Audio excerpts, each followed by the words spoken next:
Hey, buddy, hit that subscribe. Just a sec for you, but it means the world to me. I always thought betrayal would hit like a punch to the face. Loud, obvious, impossible to miss. Turns out it's quieter than that. More like overhearing a joke you were never supposed to hear, until you realize you're the punchline. My name's Caleb Turner. I'm 41 years old.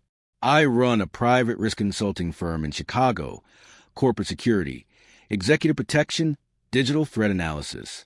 Basically, I help companies stay one step ahead of people trying to screw them over. Irony is a cruel thing like that. The night everything fell apart, I wasn't spying. I wasn't suspicious. I was just running a routine system test for my home server, something I'd done 100 times before, and that's when the audio channel picked up voices I recognized instantly. My wife, Lauren, and my so-called friend, Mark Ellis. They were laughing, relaxed, comfortable, the kind of laughter that only happens when people think they're untouchable. Lauren said it so casually it made my stomach flip. He barely even knows the kids anymore. Mark chuckled. Yeah, after the divorce, they'll see who was actually there. I stood frozen in my office, hand hovering over the keyboard, listening as my entire life unraveled through studio-quality audio. They were at the Grand Orion Hotel, downtown, room 1916. Lauren was wearing a diamond tennis bracelet I'd never seen before. Definitely never bought. Later, I'd learned Mark paid for it, using money siphoned straight out of our joint investment account. And the way she laughed? Man, that laugh didn't sound guilty. It sounded relieved. We'd been married 9 years. I'd spent over a decade in military intelligence before starting my firm from scratch. $40K, a busted laptop, and a whole lot of sleepless nights. Build it into a multi-million-dollar operation the hard way. Every late night, every missed dinner, I told myself it was for my family. Turns out, they'd already decided I was expendable. Lauren told him, once this is done, I get the house, full custody, and enough support that I never have to worry again. Mark replied, and he'll be too busy defending himself to fight back. That's when something clicked. These weren't two people having an affair. This was a planned takedown. If you've ever trusted the wrong people, if you've ever been the last one to realize the game was rigged, yeah, you'll want to stick around for this. Back when I met Lauren, everything felt solid. She was sharp, confident, came from money but didn't flash it, worked in high-end real estate, knew how to work a room. We met at a charity event, one of those black tie things where everyone pretends they're saints for a night. She liked ambition. I liked that she didn't flinch when I talked about work. We moved fast. Engagement in a year. Big wedding. Big house. Big expectations. When our twins, Evan and Lily, were born, something shifted in me. I went harder at work. Took bigger contracts. Traveled more. Not because I wanted to escape, but because I wanted to provide. Lauren said she understood. She said that a lot. Then around year 6, the vibe changed. Phone calls cut short when I walked in. Work events I wasn't invited to. A new circle of people I didn't recognize. And eventually, Mark. Mark was smooth. Divorced. No kids. Always dressed like he walked straight out of a finance magazine. He showed up with expensive wine, gifts for the twins, and compliments for everyone. I thought he was solid. Big mistake.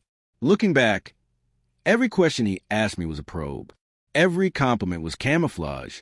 By the time I realized Lauren wasn't just drifting away, but actively replacing me, it was already deep. Deep enough that they thought I wouldn't notice. Deep enough that they thought I was weak. What they didn't know, I don't miss details. And I don't lose wars I see coming. Standing there in my office, listening to my wife plan my downfall, like it was brunch gossip, I made one decision. I wasn't going to confront them. I wasn't going to rage. I was going to document everything. Because when people think they've already won, that's when they get sloppy. And trust me, they had no idea how badly they'd underestimated me. I didn't shut the system off that night. Instead, I leaned back, hit record, and let them keep talking. Because the next thing they said revealed exactly how far they were willing to go and why walking away was never going to be an option. The hardest part wasn't hearing them talk trash about me. It was realizing how methodical they were. This wasn't some messy affair fueled by bad decisions and late-night drinks. Nah, this was chess. And I was the board. After that night, I didn't sleep. I sat there replaying audio, rewinding moments, listening to tone changes, pauses, inside jokes I was never meant to understand. Lauren wasn't just venting. She was selling a narrative, one where I was a villain, the absentee dad, the cold workaholic who chose money over family. And Mark? That dude wasn't a rebound. He was an asset. Over the next few weeks, I stopped reacting emotionally and switched into analyst mode. Old habits die hard. 12 years in intelligence wires your brain differently. You don't panic. You collect. Lauren's behavior suddenly made sense. The random fights. The passive-aggressive comments about the kids missing their dad. The way she'd say things like, "Some fathers actually show up." Right before walking out the door wearing designer heels, I knew damn well weren't cheap. Meanwhile, our spending never slowed. Luxury groceries, 5-figure shopping sprees, weekend getaways for mental health. Funny how family suddenly mattered. Just not enough to downgrade the lifestyle. Mark became a permanent fixture. Soccer games, dance recitals, Saturday mornings with fancy coffee, like he lived there. He played the role perfectly. Patient, present, involved. The kind of guy moms secretly compare their husbands to. And I let it happen. Because here's the messed up part. I trusted both of them. I even defended Mark once when a buddy joked he looked like a snake. I laughed it off, said, "Nah, he's solid." Yeah, clown behavior. The real gut punch came after a work trip to Seattle. 7 straight days handling a corporate breach that could have tanked a billion-dollar company. I came home exhausted, but proud, ready to unplug and be dad again. Instead, I walked into a house that felt off. Lauren barely looked up. The kids didn't rush me like they used to. Evan hesitated before hugging me. Lily hid behind the couch for a second, like she wasn't sure. When I asked Lauren what was going on, she hit me with the coldest line I've ever heard. "They're just not used to you being around anymore." That one sentence did more damage than any insult ever could. It told me the story she'd been feeding them, and probably everyone else. That night, lying next to someone who felt like a stranger, I knew guessing was over. If my family was slipping through my fingers, I needed facts, not feelings. So I started small. Lauren's laptop was always left unlocked in the kitchen while she got ready upstairs. 10 minutes a morning. That's all I needed. Most people think deleting files means they're gone forever. That's cute. Digital footprints are like ghosts. You just need to know where to look. Within a few hours spread across multiple mornings, I rebuilt months of her digital life. Messages, drafts, deleted emails, cloud syncs she forgot existed. What I found made my chest go tight. The affair didn't start romantic. It started professional. Business plans, market analysis, lunch meetings. Then the tone shifted. Emojis, late-night texts, complaints about me. By summer, it was explicit. Photos, videos, stuff taken in my house, in the bedroom I paid for. But that wasn't the worst part. Buried deeper was something colder. Spreadsheets, notes, legal drafts. They weren't just cheating. They were engineering my collapse. Plans to paint me as unstable, obsessive, controlling. Claims that my security background made the kids uncomfortable. A draft custody proposal that limited me to supervised visits, like I was some kind of threat. And sitting right there in black and white was the name of a divorce attorney, already lined up. They'd been planning this for months. Every argument, manufactured. Every complaint, documented. Every time Mark asked me about my clients, my finances, my insurance policies, intel gathering. That's when I stopped seeing Mark as a rival. He wasn't after my wife. He was after my life. And the more I dug, the clearer it became. They were counting on one thing above all else. That I'd break down. That I'd explode. That I'd make mistakes. But rage is loud. And patience? That's deadly quiet. So I didn't confront them. I didn't hint. I didn't slip.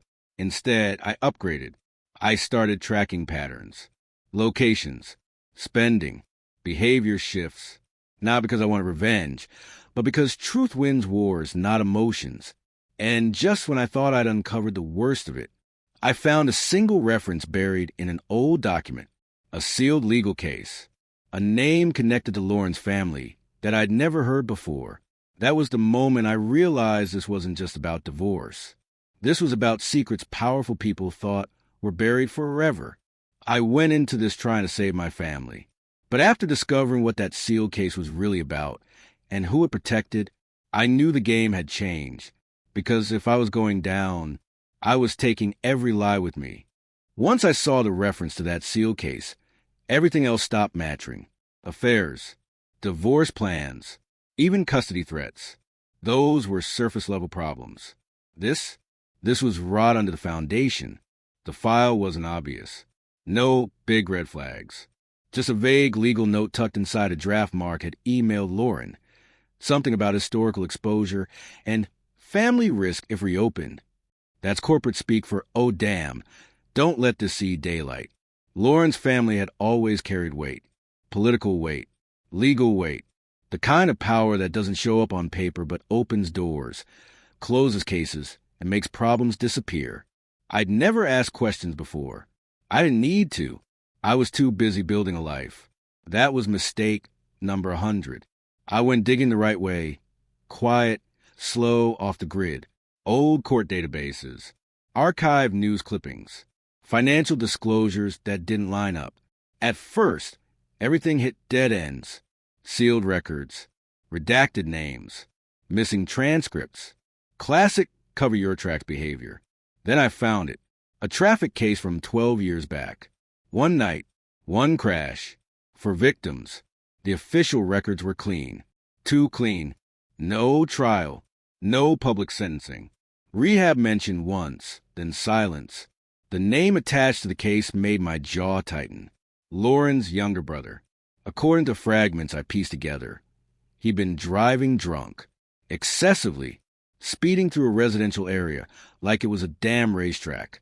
He ran a red light and plowed into a family on their way home from a birthday party. Parents, 2 kids, gone. And yet he walked. No prison, no real consequences. Just a quiet shuffle through treatment, and a lifetime protected by influence. I sat there staring at the screen, feeling sick. This wasn't gossip. This was documented, verified, and deliberately erased. Suddenly, Lauren's confidence made sense. So did Mark's arrogance. They weren't just trying to win a divorce. They thought they were untouchable. That's when I stopped feeling angry and started feeling focused. I knew how this kind of power worked. I'd seen it overseas, in places where law bent to money and connections. I just never thought I'd see it in my own living room. From that point on, I went full dark mode. I documented everything. Movements, conversations, financial transfers. I didn't rush. I let them get comfortable. People always expose themselves when they think the outcome is guaranteed. Mark, especially, got sloppy. He talked big about starting fresh. Mentioned offshore accounts like they were party favors. Didn't even bother securing his phone properly. Dude used his birthday as a password. Narcissism 101. Why found there? Straight up criminal. Money being funneled out accounts tied to my assets. Loans taken out against property I co-owned. A one-way ticket booked overseas right after the divorce filing date. That's when the full picture snapped into place. Mark wasn't planning to ride off into the sunset with Lauren. He was planning to clean us both out and disappear. Lauren thought she was upgrading. In reality, she was the mark. Still, I didn't move. I waited. Because when people think they're running the show, they don't realize they're standing under a spotlight. The call came sooner than expected. Lauren's attorney, slick voice, polished confidence, asked me to meet. Said it would be better for everyone if things stayed out of court. Translation, they thought I was cornered. I walked into that office calm as hell. He slid a thick folder across the desk like he was handing me my own obituary. Full custody to Lauren. Limited, supervised visits for me. Majority of my assets transferred. Monthly support that'd keep her comfortable for life. He smiled like this was already over. I didn't argue. Didn't raise my voice. Just reached into my briefcase and slid an envelope back across the desk. "Give this to your client," I said. "Tell her to read it carefully." The smile vanished. That envelope held everything. Proof of the affair. Proof of the financial crimes. And the thing that scared them most. The truth about a night they thought history forgot. 6 hours later, my phone rang. Lauren's voice wasn't confident anymore. It was shaky, panicked. She knew. Lauren finally understood that I wasn't bluffing. But what she didn't know yet was that Mark had just made a move that would blow everything wide open and force me to choose between mercy and absolute destruction. Lauren called first. Not angry, not smug, scared. Her voice shook like she was standing on thin ice and hearing it crack. She tried to sound in control, but panic leaks through no matter how hard people fake confidence. "We need to talk. Right now." I told her no. Everything that mattered was already in that envelope. That's when she tried intimidation. Said her family had reach. Said people like me didn't understand how ugly this could get. I let her talk. Then I dropped one name, the mother from the crash. Silence. Long, heavy silence. When she finally spoke again, her voice was barely there. "What do you want?" I told her the truth. Not revenge. Justice. Full custody of my kids. Every stolen dollar returned. Mark gone, out of our lives for good. And her family stepping away before their past went public. She called it blackmail. I called it consequences. An hour later, Mark called. Where Lauren was scared, Mark was pissed. Loud. Sloppy. Running on ego instead of strategy. "You think you're some kind of hero?" he snapped. "Spying on people like a psycho?" I let him rant, then calmly mentioned the offshore accounts. The loan he took out using our property as collateral. The one-way ticket he booked. Dead silence. That's when I knew he was cooked. Mark tried to bluff. Said I couldn't prove anything. Said I'd ruin myself if I pushed. I reminded him I'd spent my life documenting worse men with better cover stories. He hung up. That night, I thought I had control.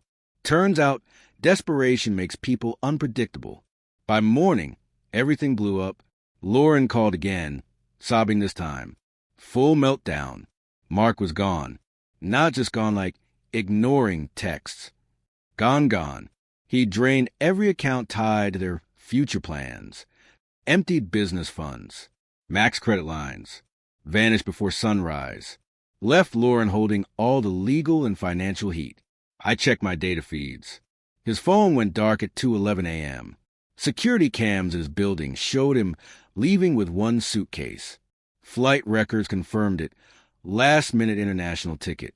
Classic move. Coward play. Lauren begged. Said she'd made mistakes. So we could fix this. That we owed it to the kids. I told her the hard truth.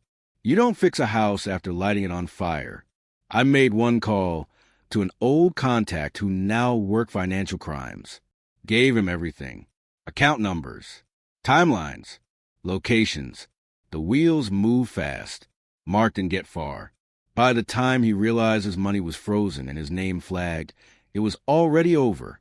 Detained trying to move through Europe, acting shocked like he didn't see it coming. Meanwhile, Lauren's world collapsed in real time. Friends stopped calling. Deals fell through. Her attorney suddenly wasn't so confident. The power she thought protected her? Gone. Our final meeting was quiet. She looked smaller, stripped of the polish. No designer confidence, no sharp edge, just someone staring at the consequences of their own choices. The paperwork was simple. Custody to me. Assets returned. A written acknowledgement that her claims about me were false. Her hand shook when she signed. I didn't gloat, didn't smile. This wasn't a win, it was an ending. After that, things moved fast. Her mother resigned quietly. Old cases reopened. Questions people had been scared to ask suddenly found microphones. And Mark? Facing charges he couldn't charm his way out of. The dust settled slower than I expected.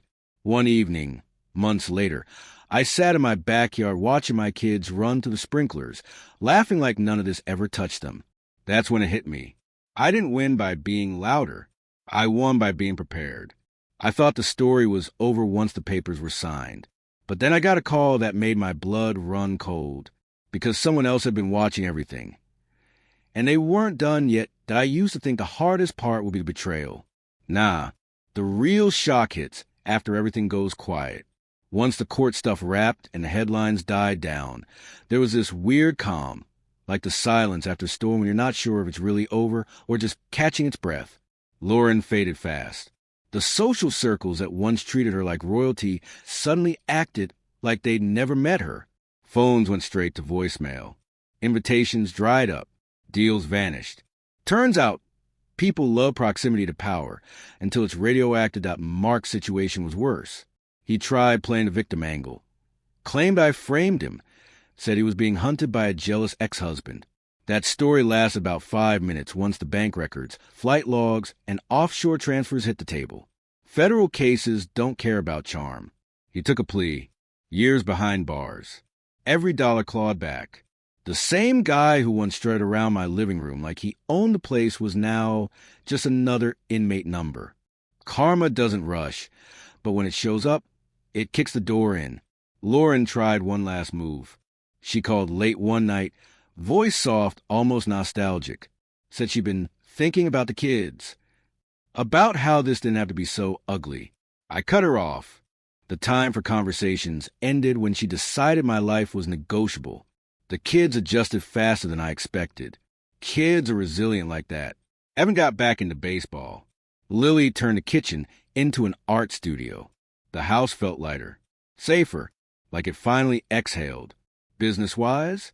Funny thing, people talk. Clients didn't see me as unstable or obsessive like Lauren tried to paint me. They saw someone who handled an internal threat without blowing up his own operation. Referrals came in hot. New contracts, bigger retainers. Success didn't come from revenge. It came from competence. Still, the past has a way of lingering. One afternoon, I got a call from an unfamiliar number. No small talk. No pleasantries. "You don't know me," the voice said, "but I know what you uncovered." That got my attention. The caller was connected to the old case, the one Lauren's family buried. Not a lawyer. Not law enforcement. Someone closer to the victims. Someone who'd been waiting over a decade for the truth to surface. They thanked me. Not dramatically. Not emotionally. Just honestly. That hit harder than any courtroom win. I realized something in that moment. This wasn't just about my kids or my marriage.